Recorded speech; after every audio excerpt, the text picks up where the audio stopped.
Hello everyone, welcome to Tech Idea. आज मैं आपको बताऊंगा वो 8 चीज़ें जिनको आपको ध्यान रखना है पासवर्ड अप्लाई करते टाइम पे।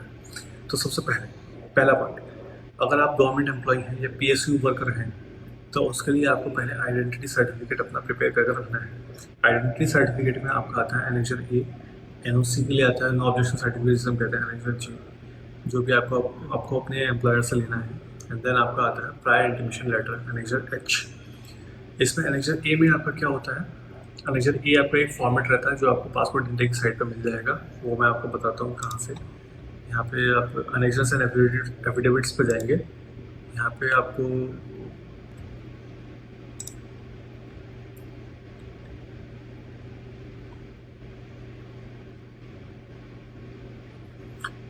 एनेक्जर ए कुछ इस तरह से आपको दिखेगा।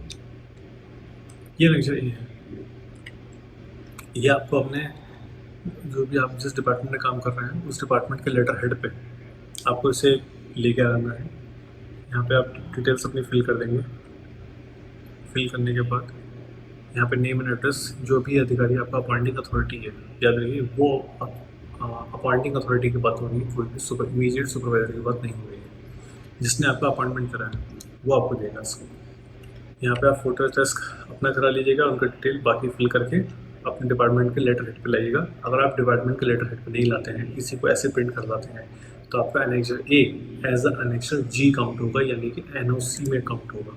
उसमें एनेक्जर ए में क्या रहता है, एनेक्जर ए में आपका पुलिस वेरिफिकेशन नहीं होता है।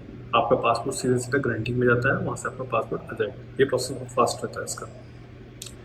अगर आप इसे अपने डिपार्टमेंट के लेटर हेड पे नहीं देंगे तो ये एज अ एनओसी एनेक्जर जी में काउंट होगा। ये भी आपको अपने अपॉइंटिंग अथॉरिटी से लेकर के आना है। इसमें बस ये होता है, इसमें आपका पुलिस वेरिफिकेशन आपका ग्रांटिंग के बाद होता है। पुलिस वेरिफिकेशन होगा लेकिन ग्रांटिंग के बाद होगा। प्रायर इंटीमेशन एक लेटर होता है, अगर आपको किसी वजह से एनओसी नहीं मिल पाती है, ये लेने में कोई दिक्कत आ रही है, तो आप ये प्रायर इंटीमेशन का फॉर्म है, ये भी आपको वेबसाइट से मिल जाएगा। जैसे ये रहा प्रायर इंटीमेशन एनेक्जर एच। ये आपको प्रिंट करके पूरी डिटेल्स आप फिल कर लीजिएगा। इसको आप अपने जो भी डिपार्टमेंट है आपका वहाँ पे रिसीविंग करा के, यानी रिसीविंग की मोहर लगवा करके तब आपको यहाँ पे देना है कि आपने सबमिट कराया होगा। इससे आपको पुलिस वेरिफिकेशन पहले होगा और पासपोर्ट ग्रांटिंग में बाद में जाएगा।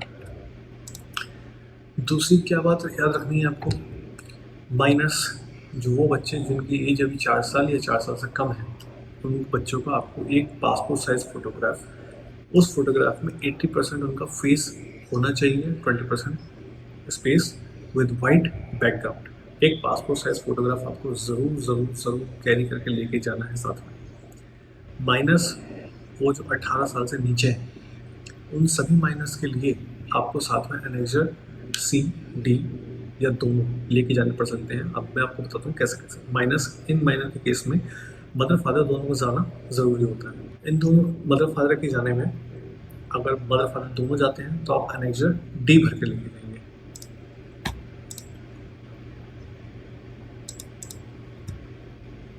ये रहा एनेक्जर डी। मैं सी भी हाथ के हाथ आपको दिखा। एनेक्जर डी, यहाँ पे आप मदर फादर दोनों का नाम आएगा। पहले फादर का नाम एंड मदर का नाम, रेजिडेंट ऑफ आपका पूरा एड्रेस एज पर आपका आधार, अगर आप पासपोर्ट होल्डर हैं तो एज पर योर पासपोर्ट।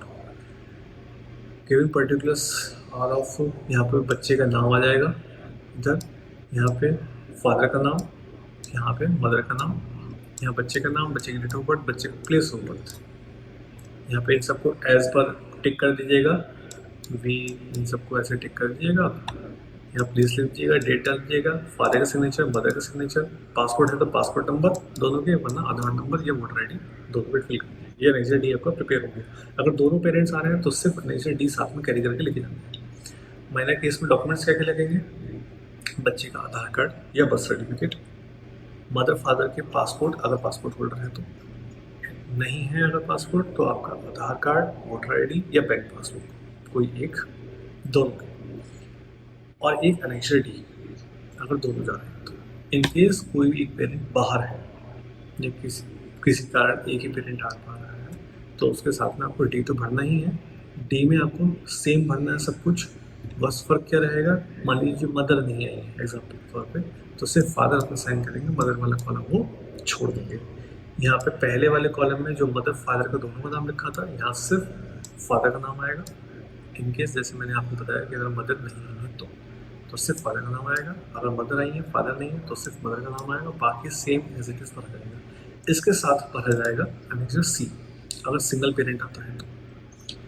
यहाँ पर सिंगल पेरेंट में सेम है, यहाँ पे पेरेंट का नाम जो आए हैं उनका एड्रेस, यहाँ पे बच्चे का नाम, यहाँ पे उस पेरेंट का नाम जिसकी कंसेंट नहीं है। जैसे मान लीजिए अगर मदर नहीं आई है तो मदर का नाम आएगा, अगर फादर नहीं आए हैं तो फादर का नाम आएगा। प्लीज़ इंश्योर करिएगा कि जिस हिसाब से है, मान लीजिए अगर फादर है तो आप श्री पे टिक करें, मदर है तो श्रीमती पे टिक करें। यहाँ पे रीज़न सेलेक्ट करिएगा कि क्यों, किस कारण से आप जो बच्चे का पेरेंट है वो नहीं आ पाया है। और एग्जाम्पल यहाँ पे वो अब्रॉड ट्रैवल कर रहा है या इंडिया में कहीं बाहर है, तो सेपरेटेड हो गए हैं कोर्ट से, कोर्ट ने डिसीजन दे दिया है कि अब ये अलग अलग रहते हैं, डिजर्टेड मतलब छोड़ के चले गए हैं, पता नहीं है उनका कहाँ है, ऑन गोइंग कोई केस चल रहा है, ये कई सारे केस, जो भी केस आप पे सूट बैठता है वो आप टिक करिए इस पर, और बाकी जो केसेस हैं उन सब पे क्रॉस कर दीजिए, क्रॉस करना। यहाँ पे कंसेंट डिलीवरी, ये भी आप अगर ऑप्शन अवेलेबल एप्लीकेबल है तो आप सेलेक्ट करिएगा, वरना इसको क्रॉस करके छोड़ दीजिएगा। थर्ड पार्ट में यहाँ पे इसमें आता है बच्चे का नाम, और इधर भी बच्चे का नाम आएगा ये, ठीक। यहाँ पे उस पेरेंट का सिग्नेचर जो साथ में आया है, यहाँ पे पेरेंट का नाम, पेरेंट का आधार कार्ड, पासपोर्ट है तो पासपोर्ट, वरना एक्सप्रेस जैसे एनआईसी दी था। ये दो आपको फॉर्म प्रिंट करके लेके आने सिंगल पेरेंट के केस में।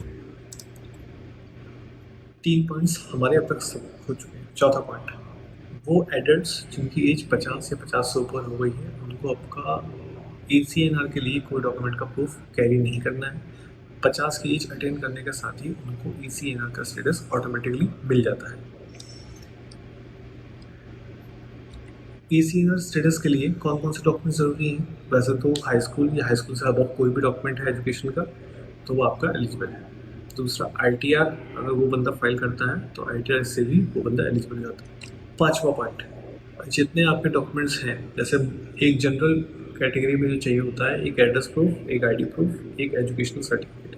तो एड्रेस प्रूफ में आप आधार कार्ड, वोटर ID, बैंक की पासबुक, बिजली का बिल, इन 4 में से कोई भी लेके जा सकते हैं। और भी कई सारे डॉक्यूमेंट्स हैं, वो आप डॉक्यूमेंट एडवाइज़र में चेक कर लीजिएगा। जनरली 4 डॉक्यूमेंट ईजिली अवेलेबल रहते हैं, सबके पास होते हैं, तो इनमें से कोई सा एक। डेट ऑफ बर्थ प्रूफ के लिए आपका हाई स्कूल या इंटरमीडिएट का सर्टिफिकेट, आपका पैन कार्ड, ड्राइविंग लाइसेंस या बर्थ सर्टिफिकेट, ये आपका पैन कार्ड उस डेट ऑफ बर्थ के प्रूफ में काम करेगा। एजुकेशनल सर्टिफिकेट जिससे आपको ACNR का स्टेटस मिलता है, उसके लिए आप हाई स्कूल या हाई स्कूल से अब जो भी आपका क्वालिफिकेशन है वो चाहिए रहेगा। डिग्रीज आर वैलिड, कोई डिप्लोमा वगैरह नहीं चलता है इसमें, सिर्फ डिग्री चलती है। तो आप बेसिक है, अगर आपके पास हाई स्कूल है तो आप वही लगा दीजिए, क्योंकि आप PhD का भी लगाएंगे तब भी उससे आपको सेम स्टेटस मिलेगा, हाई स्कूल का लगाएंगे तब भी उससे सेम स्टेटस मिल रहा है, क्योंकि स्टेटस से ही मतलब है, आप क्वालिफिकेशन से उन्हें कोई मतलब नहीं। और ज़ेरॉक्स सबकी साफ लेके जाइएगा, बिल्कुल क्लियर, क्योंकि वहाँ पे जो हमारे पास स्कैनर्स रहते हैं वो ऑप्टिकल कैरेक्टर रिकॉग्नाइजेशन वाले रहते हैं, तो उसमें अगर किसी भी फोटो स्टेट पे आपका अगर ब्लैकिश एरिया आ रहा है, किसी स्याही आ रही है, प्रिंटेड साफ नहीं है, तो आपके डॉक्यूमेंट को स्कैन नहीं हो पाएंगे। अब जैसे वो अब पासपोर्ट सेवा केंद्र के अंडर कई सारे पोस्ट ऑफिस पासपोर्ट सेवा केंद्र बन गए, यानी छोटी ब्रांचेज उनकी बन गई, तो वहाँ पे फाइलें प्रोसेस होती हैं, लेकिन वो जाती PSK में ही। तो वहाँ पे जो फाइलें जाती हैं वो सब इलेक्ट्रॉनिक फॉर्म में जाती हैं, यानी कि स्कैन कॉपीज़ में जाती हैं। अगर आपकी स्कैन कॉपी ही साफ नहीं जाएगी तो वहाँ पे आपकी गारंटी में दिक्कत आएगी। तो इसलिए प्लीज़ इंश्योर करिएगा कि आपकी जो फोटो कॉपीज़ हैं वो बिल्कुल साफ होनी चाहिए, बिल्कुल क्लियर होनी चाहिए, अपराइट ब्राइट होनी चाहिए, और साथ में आप ओरिजिनल डॉक्यूमेंट्स हर एक का ज़रूर लेके जाइएगा जो भी आप डॉक्यूमेंट्स प्रोड्यूस कर रहे होते हैं।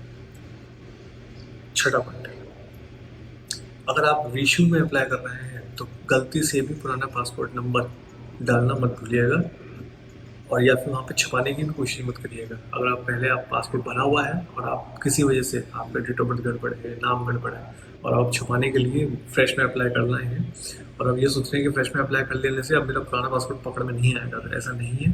जैसे ही वहाँ पे डिटेल्स जाती हैं वो सब पकड़ा जाता है कि पुराने पासपोर्ट डिटेल्स उन्होंने छुपाई, और एक बार अगर उन्होंने पुराने पासपोर्ट डिटेल्स वहाँ पे आ जाती हैं तो आपका पासपोर्ट महीनों के लिए पेंडेंसी में चला जाएगा। आपको बार बार केस के रहेगा नहीं, वहाँ पे आपको बुलाया जाएगा, आपसे एक्सप्लेनेशन लिया जाएगा, रिटन में आपसे एप्लीकेशन लिखवाई जाएगी।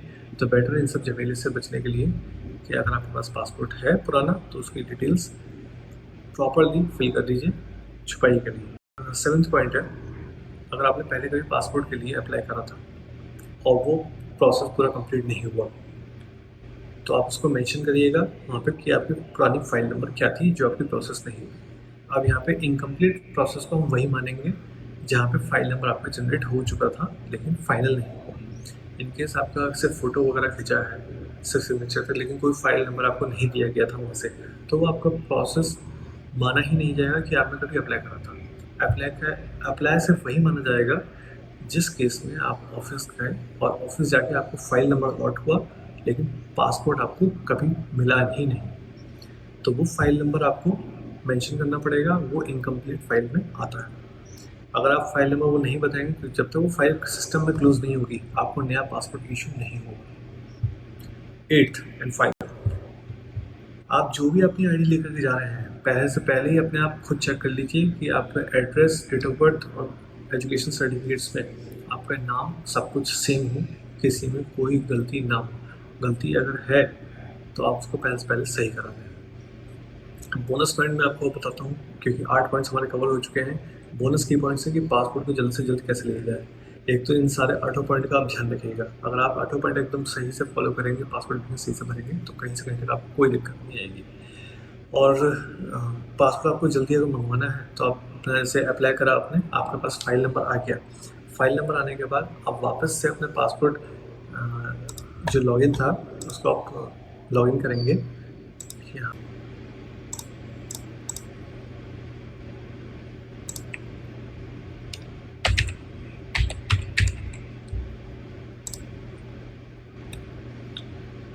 आपने तो पासपोर्ट एप्लीकेशन लॉगिन करा, लॉगिन करने के बाद आप वहाँ पे जाएंगे view saved and submitted application.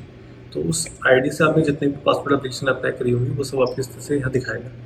यहाँ दिखाने के बाद जो भी आपकी एप्लीकेशन थी जिसके लिए भी आपको जल्दी चाहिए आप उसको सिलेक्ट करिएगा। आप पेमेंट एंड अपॉइंटमेंट में चाहिएगा। पेमेंट अपॉइंटमेंट में यहाँ पे मैंने क्योंकि पेमेंट इनका नहीं करा है अभी इसलिए ऑप्शंस हाईलाइट नहीं हो रहे हैं, लेकिन यहाँ पे आपका आता है schedule appointment for inquiry at passport office. यहाँ पे इंक्वायरी के लिए आप अपॉइंटमेंट लीजिएगा, कोई अलग से फीस पेमेंट नहीं करनी है, इसी फीस में आप मल्टीपल अपॉइंटमेंट्स ले सकते हैं। यहाँ पे अपॉइंटमेंट सेलेक्ट करिएगा, जो भी आपकी नियरेस्ट डेट आ रही हो वो डेट सेलेक्ट करके सबमिट कर दीजिएगा। सेम अपॉइंटमेंट स्लिप निकलेगी जैसे आपने अप्लाई करते टाइम पे निकाली थी, वो अपॉइंटमेंट स्लिप लेकर के आप उस ऑफिस में उस टाइम पर वहाँ अपीयर हो जाइएगा, अपनी फाइल वहाँ पर प्रेजेंट करिएगा, उनसे कहिएगा कि मुझे जल्दी में ट्रैवल करना है, मुझे अर्जेंट में चाहिए, तो वहाँ पे आपको वो उसी फाइल नंबर से जल्दी ग्रांटिंग में लगा देंगे। दूसरा, जो पुलिस वेरिफिकेशन आपका होता है, पुलिस वेरिफिकेशन आपका जैसे ही फाइल आपकी जिस ऑफिस में आप जाते हैं, आपका अपॉइंटमेंट जिस दिन है वहाँ पे जैसे ही आपको फाइल नंबर जनरेट हुआ वहाँ से आपको उन्होंने बोल दिया कि आपकी फाइल ये कंप्लीट हो गई है, अब आप जा सकते हैं। जैसे ही वहाँ से फाइल कंप्लीट होती है पुलिस वेरिफिकेशन आपका उसी समय इलेक्ट्रॉनिक फॉर्म में उस थाने के लिए जो भी आपने थाना मेंशन करा था एप्लीकेशन में, उस थाने में इलेक्ट्रॉनिक फॉर्म में पहुँच जाती है सेम डे। अब आप अगर चाहते हैं कि जल्दी आ जाए तो आप सेम डे उस थाने में जाइए, उस थाने में जाकर के अपनी इंक्वायरी को कंप्लीट करा लीजिए और कंप्लीट कराने के बाद आप उनसे रिक्वेस्ट कर लीजिएगा कि आज ही इसको अपलोड कर दें, क्योंकि उनके पास सिर्फ 2 ही ऑप्शंस रहते हैं, क्लियर और नॉट क्लियर। तो वो लोग वहाँ पे आपका अगर पुलिस वेरिफिकेशन क्लियर कर देंगे तो हाथ का अपलोड कर देंगे तो जल्द से जल्द आपका पासपोर्ट ग्रांटिंग में चला जाएगा। तो ये आपको मैंने 8 पॉइंट्स बताया, उसके साथ कुछ bonus points. Thank you, please like करिएगा, सब्सक्राइब करिएगा, थैंक्स।